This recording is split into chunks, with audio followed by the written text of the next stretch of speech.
Hello. Yep, got the Mad Hatter on today. Um, Today I want to talk about a truth, or I don't know if it's so much. Yeah, it's got to be truth because it's a story and it happened in real life and it's a real true story. So, in somewhat ways, it's just truth. Um, I need help with my teeth. I sure do, and I have way too many teeth, and that's a big problem I have with everything. Though I'm not making the duck lips or nothing like that. It's just I have too many fucking teeth in my mouth. Sorry. If people think that's actually what I'm doing, it's not. Okay, just FYI. But speaking of that is part of the story that I'm gonna tell.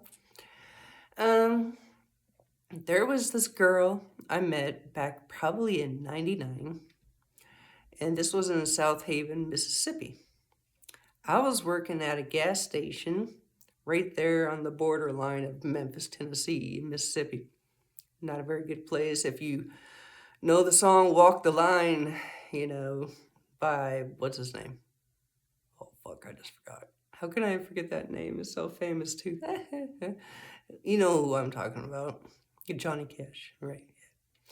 Anyway, so this girl looked, smelled, everything like if you were to breed um, the Golgothan from Dogma with the Goonies guy. What is his name? Lurch or Larch or something. Anyway, if them two were to breed, it would have made this girl.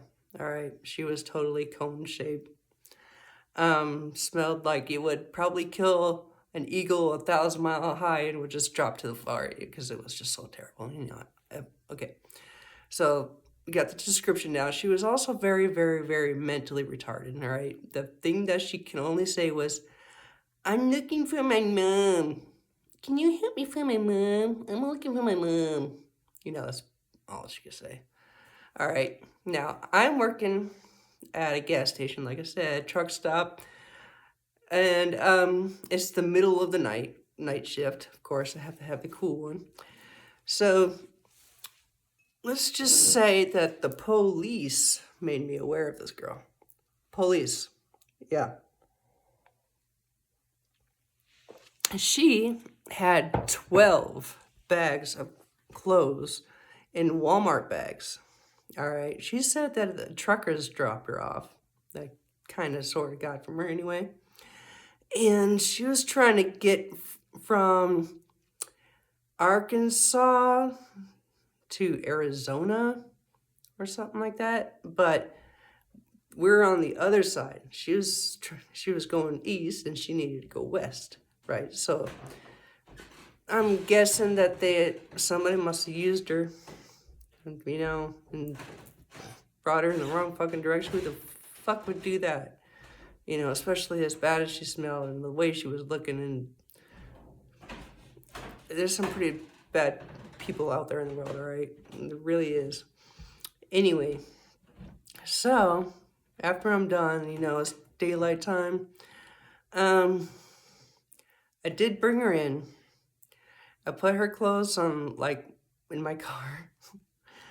Oh, Lord. And anyway, gave her some food to eat because I was working at a truck stop. I also was the only person working there all night long, and they actually had me cooking breakfast too because, I was being used to at the time. I used to be the doormat, and bleh. But anyway, I'm one of those very, very, very helpful people by natures, and that everybody could walk all over, My mama even says so. Anyway, something that is not in this timeline anymore. No more walking on Rachel. Mm-mm. Anyway, karma is a lovely thing. Just gotta say that. Do a good thing, do a bad thing to a good person. Let's see what happens. Anyway, so I took this girl to every single church I could find to try to get her help to get her back to her mom, because that's what she's looking for, her mom.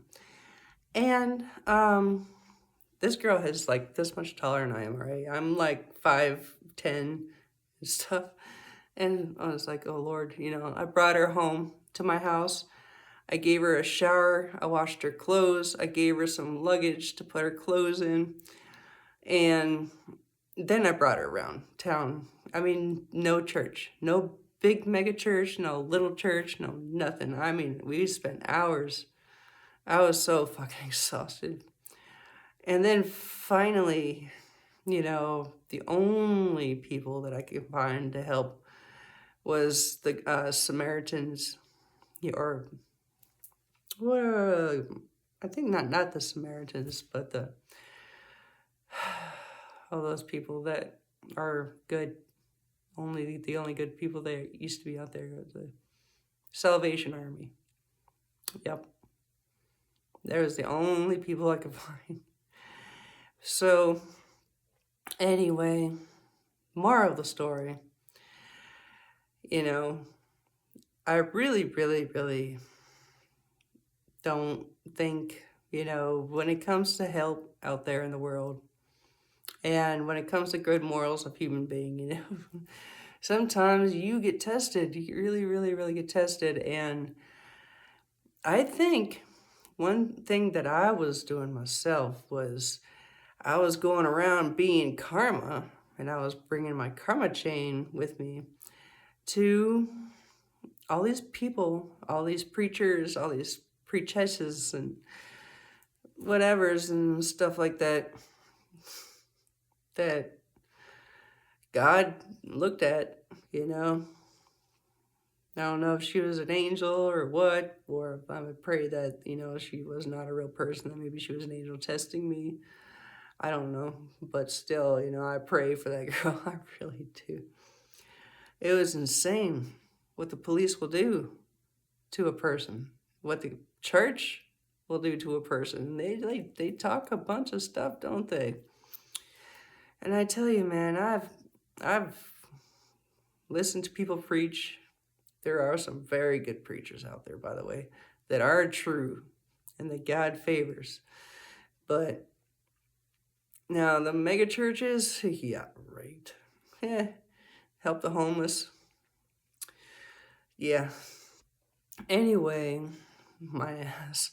That money ain't going to help no poor people, man. All right, there's a great divide here that has always been, and it's always forever and ever, and everybody knows this. This been about the rich and poor.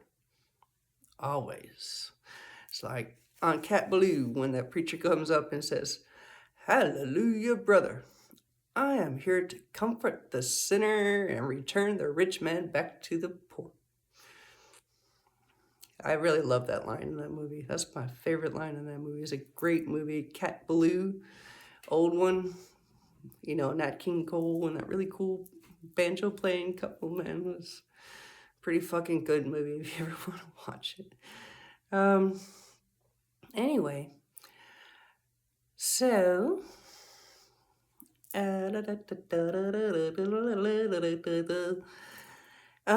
oh yes, I wanted to tell you another. There probably a year later to exact time, there was this blind man that was totally just lost, right? Police drops him off in the middle of the night. I was working at a hotel in the middle of the night in Forest Lake, Minnesota. They told me to get him a room, because they didn't know what to do with him. They didn't know what to do with the blind man that couldn't really talk very well, so they had me take care of this person, right? A nighttime hotel desk person versus the police officer. Yeah, gee, thank you for making him my responsibility.